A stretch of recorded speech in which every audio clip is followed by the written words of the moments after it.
hurt. That hurt. So I have seen that, and if that's within your family, that's in our community. You know, you don't say anything to mine, you don't touch mine, and that is devastating. Our kids, but the teacher in me, I don't let that happen. I go to the football games, you know, in the community, and before I know it, and without thinking, I remember going to the restroom and there were some boys harassing some girls, and without thinking I just go in the midst of them, and this teacher comes out, you know, now what are you boys doing over here? You shouldn't be doing da. My son would tell me, Mom, those kids don't care anything about you. Mom, don't do that. You know, they respond though, don't they? But the kids respond. Oh, I'm sorry, miss. I'm sorry, miss. They don't know me, but I'm sorry, miss. I guess it's that whatever. The authority. That authority. Yourself like she knows what's going on. We'll pay attention. And but that's in any setting. You know, it's like if I see you doing what you shouldn't do, I go to you in love, but I tell you that's wrong. You know, why are you doing that? And do you try to, I'm going to follow up on her question and I'll give it back to her, but do you try then when you're working with the first year teachers to push them to stay in the inner city communities that need them? Because my understanding is that maybe one of the reasons why you kept being placed in these all-white, wealthier schools is because of your experience and strength as a teacher, and then you start in the weaker schools and move out where we need the stronger teachers and the weaker, the struggling schools. Yes, yes. So is that part of your training to try to see if they can muster that long-term connection to, I mean, you've taught in 2 districts that are really controversial, that are struggling, that you know are on the national stage for quite a mess. Absolutely. Giant school districts with tons of problems and lots of struggling kids and lots of poverty. Lots of drugs that have sapped the gangs in Los Angeles. We had to deal with that. I think because of my strengths, I was placed in these places, you know, the better schools. But after being there, I wasn't fulfilled. It's like, they don't need me.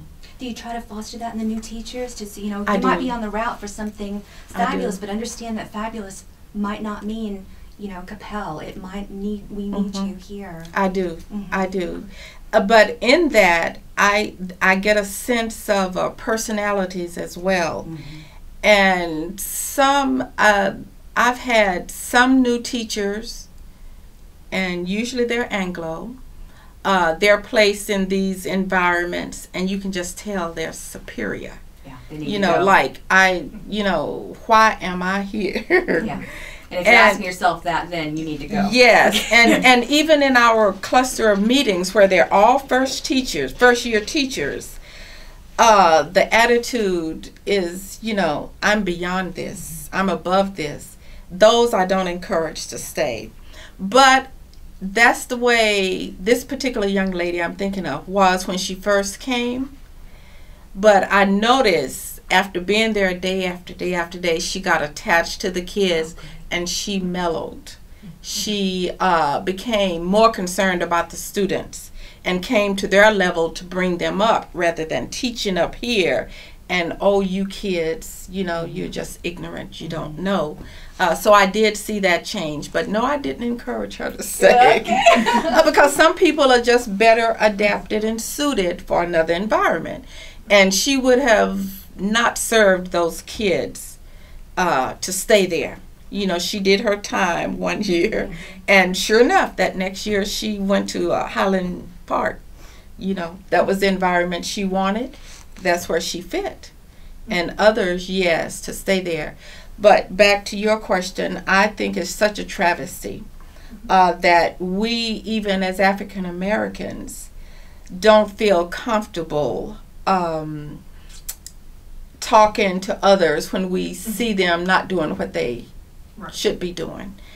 In the community, because I live in DeSoto, and when we first moved there, it was 98% white.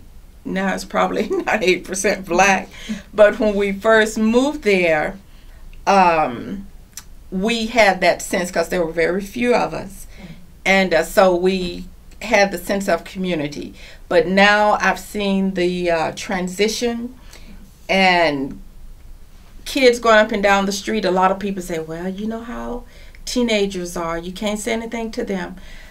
I remember looking out of my window one morning. I had retired, which was in 2000, the year 2000. And they were picking up the kids in the neighborhood on this corner. These girls were about to get in a fight. Just all of the noise talking. And I'm sitting there having my coffee looking out the window. And I went, I can't believe they're about to do this. We've never had this in this neighborhood. I go out in my house coat to the corner, which is across the street. What are you girls doing? You know, where do you live? Where do you live? And here you are living in the same community and blah, blah, blah, and you're going to fight and da-da-da. We don't have that in this community. And when I got back in the house, my husband said, I don't believe you did that. I said, I can't just sit here and watch these kids engage in a fight, and I'm sitting here doing nothing. How'd they respond to you? The one girl said, well, ma'am, I wasn't going to fight her, but my cousin rode the bus from another neighborhood. The cousin was really at odds with this girl, so the girl rode a bus to our neighborhood to fight a girl in our neighborhood. And I said, well, you're not welcome over here anymore. Don't you come over here in this neighborhood anymore, blah, blah, blah. Didn't happen again. Didn't happen again. Because I guess they figured that nosy lady is sitting at her table looking out here.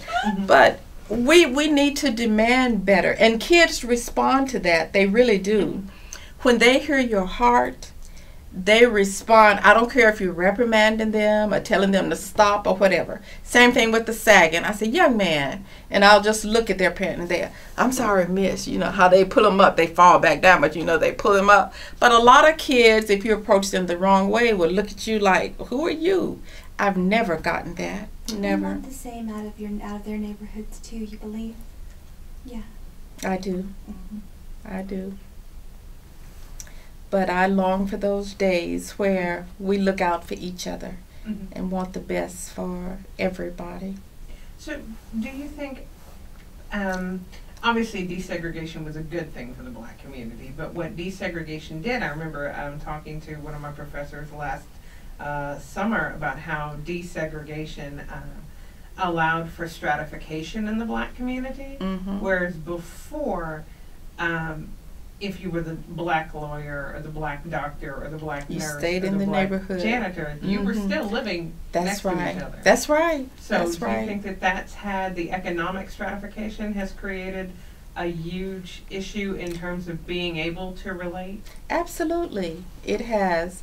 As you said, now we had the black teachers, had the black businessman, and we only had one. Now there were other business people, but they just had business within the black community, like where we could go and get hamburgers, you know, sit at the little cafe and eat our burgers and have our Cokes. We didn't have a black lawyer on our side. We had a black doctor. Well, actually, he came from Sulphur Springs down there to service the black community. But, and those black people in Mineola stayed on the black side of town because we're still pretty much black side, white side. Beginning a little bit, a few people, but pretty much it's still the same. You asked me about going back 9 years later from California. It's the same 40 years later, pretty much. But yes, once we began to move out of the community, that happened. And I saw that in DeSoto even, you know, with us moving out of Dallas. Well, I never lived in Dallas because I came from Los Angeles here. But different people moving out of their black communities, the Oak Cliff and South Dallas, coming to DeSoto and other suburbs. Yes, that stratification definitely hurt us. And isolated our kids as well. Because I saw that in my son, the isolation he had. In our whole newly developed community, he was the only black. You know, and then what he had to go through. Wow, bursts all over the place. Oh, yes. But, you know, that's just the way it had to be. And now DeSoto is just the opposite.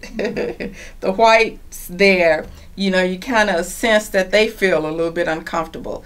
But as African Americans, we're inclusive. You know, I think our culture is pretty much inclusive. We don't want you to feel unwelcomed. You know, can't we get along, so to speak. But it's when we have to assimilate into the broader communities, there's very little outward effort to make us feel comfortable. We just have to do it ourselves. And that's still the case. It many is. Years later. It is. That it is. It certainly is. I think I'm done. Okay.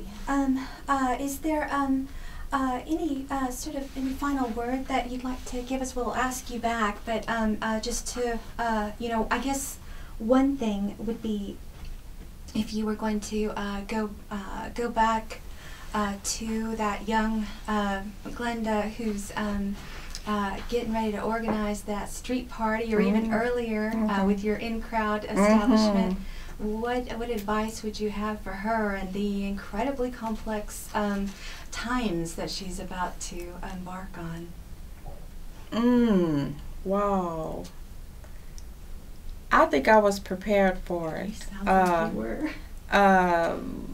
And people didn't lecture me, you know, the teachers, the principals. I've just always been one, when I hear something, I take the advice. You know, some people have to experience it and go, I know not to do that again. I can see what's happening to everybody else and I don't want that to happen to me, so this is the route I need to go. So I took advice and heard advice from those older than me, and I think it just became a part of me. So if I had to say anything, it would be just go for your dreams, which I did and I didn't. You know, I think I went for what was immediately accomplishable. But like when I got here to ET, I really wanted to I wanted to be a lawyer.